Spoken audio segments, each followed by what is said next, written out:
Hey everybody, Patrick Hostis here. So we still don't have a lot of answers about the Las Vegas Massacre. We don't know really the motive or anything like that, except for, little tidbits that leak out in the press here and there. But basically the FBI and the Las Vegas police have given us nothing, and they said they'll have the report done sometime in October, so exactly a year from the anniversary, the 1 year anniversary of the massacre. They said they'll have their report ready to go. So that why it takes them a year to do that, why they can't handle doing a press conference or one or two to answer some questions is beyond me. But some news has leaked out, and I want to share some of the news reports with you that have come out. So it looks like, even with their trying to build a cavity wall between the public and this investigation, some things still have come out, and so I just wanted to share these with you, and let me know what you think in the comments below if you think any of this information. Number one, do you find the conclusions they draw to be accurate, and do you think this is a big deal for the case and proves perhaps that Stephen Paddock didn't do this crime alone? Let me know what you think. New details are coming to light about the motives of the Las Vegas gunman Stephen Paddock. Investigators say Paddock employed a, quote, level of sophistication which is commonly found in mass casualty events. RT's David Miller brings us the latest details on the investigation tonight. According to federal court documents and FBI search warrants, both describe how Paddock destroyed or tried to hide digital media devices. The search warrants also demonstrate to the degree to which the gunman, who killed 58 people and wounded more than 500 others when he opened fire on a crowd from a hotel room in October, planned the attack and prepared for the aftermath. The FBI said Paddock took methodical steps to avoid detection of his plot and to thwart the investigation that would follow. Authorities did retrieve 3 cell phones in his room at the Mandalay Bay Resort and Casino, including 2 that investigators searched and 1 that they could not unlock. However, they could not provide a motive still for the attack. And according to documents, it appears that Paddock relied on the internet to buy many of the items used in the attack, including guns and ammunition, during the 12 months leading up to it. The FBI said that there were hundreds of rounds of spent ammunition, as well as pre-loaded high-capacity magazines found in the suitcases that he had brought to the room.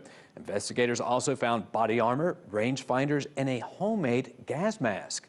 They also revealed that Paddock may have been treated for unidentified medical conditions. His girlfriend, Mary Lou Danley, has not been charged with the crime, but has spoken to investigators several times.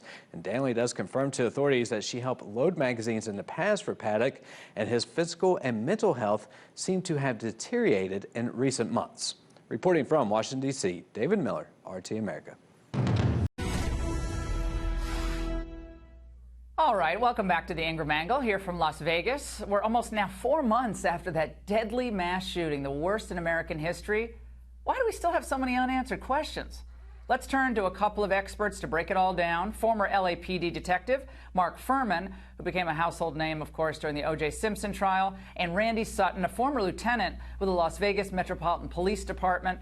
Great to see both of you. Mark, let's start with you. It is 4 months almost since the shooting, and we're now only hearing that they might be charging another individual after we've heard almost nothing from the Las Vegas Police Department, and after the press had to press for a lot of these documents to be released. What's going on here? Well, Laura, let's pause for a second and understand that we had 58 homicides. That's 58 individual homicide investigations, and hundreds of people that were wounded, and that had to be documented and handled by the detectives. We haven't heard from one detective yet in this, which is unfortunate. But let's look at some of the things that had to be processed, and one is DNA. If there was DNA on anything that Paddock handled that was in that room, they probably pursued that. And it is probably his girlfriend that they're actually targeting. But I don't think that's going to solve anything in this case as far as why, the motive, or really how Paddock actually pulled this off. Randy, you were, veteran of the Las Vegas Police Department, and I have a couple friends that you probably know who are homicide detectives there, just retired a couple of years ago. And it's a tight-knit group at the Las Vegas Police. They deal with a lot every day, but this was so horrific on every level.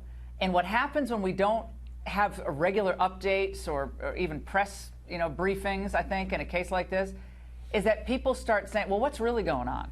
Well, why aren't we seeing, where's the video of Stephen Paddock checking into the hotel? I've been asking this question. My producers laugh at me because I ask the question every day. Where's the video of Stephen Paddock checking into the hotel? Nobody ever gives me an answer. Well, there's a lot going on here, and one of the things that you've probably heard and has been inexplicable to me is that when Metro took on this investigation, and the scope of it, of course, is huge, for some reason a decision was made to relieve the homicide unit of this investigation and give it to a rather innocuous unit that handles officer-involved shootings. So that's one of the major questions that I have had. And here's the thing: the initial law enforcement response was amazing. Courage that these officers showed and the dedication that they showed was absolutely stunning. But then you have this media blackout, as you have termed it, and it's very difficult to understand. It's a little inexplicable to me how the sheriff has not been keeping the public abreast of this situation. I know you're not going to say this, but Randy, did they screw up, or are they worried that Vegas? I mean, it's a place that survives on tourism. People have to feel safe. They have to feel like when they check into a hotel, there's not a guy checking 10 bags with thousands of rounds of ammunition who's going to be in the next hotel room. And I get these casinos. They want to be thriving and hiring people. I get it. But I find this to be really odd and frankly infuriating that we got the big brush off from the police today. We're big supporters of the police. We got a big brush off. No, we're going to talk about. What do you mean you're going to talk about it? We're not asking you to compromise the investigation. Why do we know so little about his movements inside that hotel? And no one ever went inside the hotel with him? No one came in and out? No maids? They never, where's that security guard? He was on Ellen, for goodness sakes. He did one appearance on Ellen because she has some deal with the Mandalay Bay Hotel. Well, there's no doubt. Well, first of all, did the police screw up in this? No, they didn't. They've handled this investigation at the initial outset with the professionalism that one would expect. However, when you talk about giving the responsibility of this investigation to the proper authorities, well, that would be the homicide unit. That's what they do. Those guys are great. I know those guys. They're great guys. So, I got to get Furman. I got to get Furman in on this. Mark. Okay. I don't. I'm a big supporter of the police. Everyone knows that.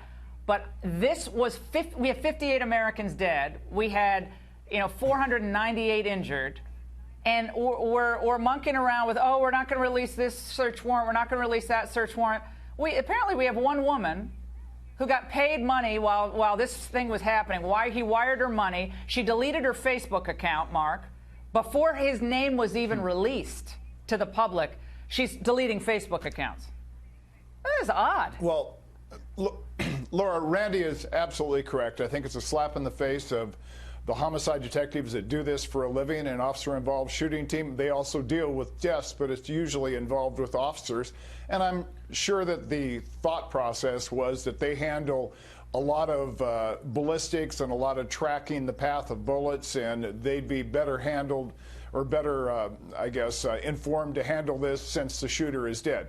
That being said, the one thing I didn't like about this investigation is you had too many heavies, too many chiefs, too many from the big tower talking in these press conferences instead of the people that actually do this for a living. I think that's one of the things that became a mistake, that now we don't have that information.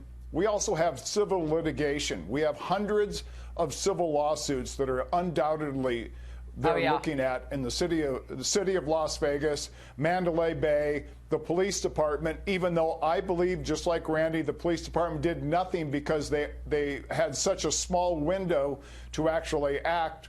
And I think they did it, as he's put, bravely and heroically, and they actually closed as fast as they could with the suspect.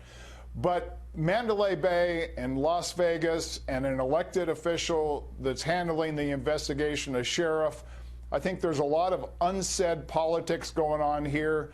Bingo. Follow the money. I believe they're just slowing it down. Follow the money. There's no doubt in my mind. There's no doubt in my mind that the Mandalay Bay is one controlling the information flow. Well, especially when it comes to their employee, Campos. I mean, he disappeared after appearing on Ellen. That was very contrived. He's on Ellen. I mean. Yeah. Welcome back. Here with us now is a man who survived the shooting from the front row of the VIP section of that fateful Las Vegas concert back in October. Brian Claypool joins us now. He's also an attorney assisting dozens of survivors and victims' families in their search for answers. Brian, to be back here in Las Vegas, the second time I've been here since the shooting, I thought by this time I'd have more answers to report on. But every time we get a new piece of information, it seems to raise another question. What is the burning question in your mind now that we hear that there may be charges, more charges in this case? Well, Laura, thanks for having me, by the way. And to let you know, this is my first day back in Las Vegas since being a survivor of the shooting. And I had a meeting out here today on the Vegas shooting case. And I got to tell you, when I got off the plane, I was walking toward the exit of the airport, and I saw the Mandalay Bay right out the window. And I had two feelings that came to me. I had anxiety, and then the second feeling was anger. And I speak for all those survivors out there and all those family members who lost loved ones in this shooting. Here's what we want to know. We want to know why the Las Vegas Metropolitan Police Department, why the FBI, in concert with the MGM and Mandalay Bay, are scripting a narrative that this is just a lone wolf shooting, that this is just some 64-year-old or however old this dude was, Paddock, some depressed guy that wanted to do a mass shooting. We know for a fact that's likely not to be the case. But you hit the nail on the head earlier. Greed in this shooting eclipses public safety. And we want answers why the MGM and Mandalay Bay did not better prepare for this mass shooting. Because remember, you talked about this before. In May of last year, there was a credible report of a potential ISIS attack in Vegas. So this was no fictional event that was going to happen. And I know we're going to find out in discovery in this case that the Metropolitan PD and Sheriff Lombardo met with these casinos to make sure they had some kind of plans in place to prevent a mass shooting. A friend of mine messaged me when he knew I was doing this segment, who was also there that night.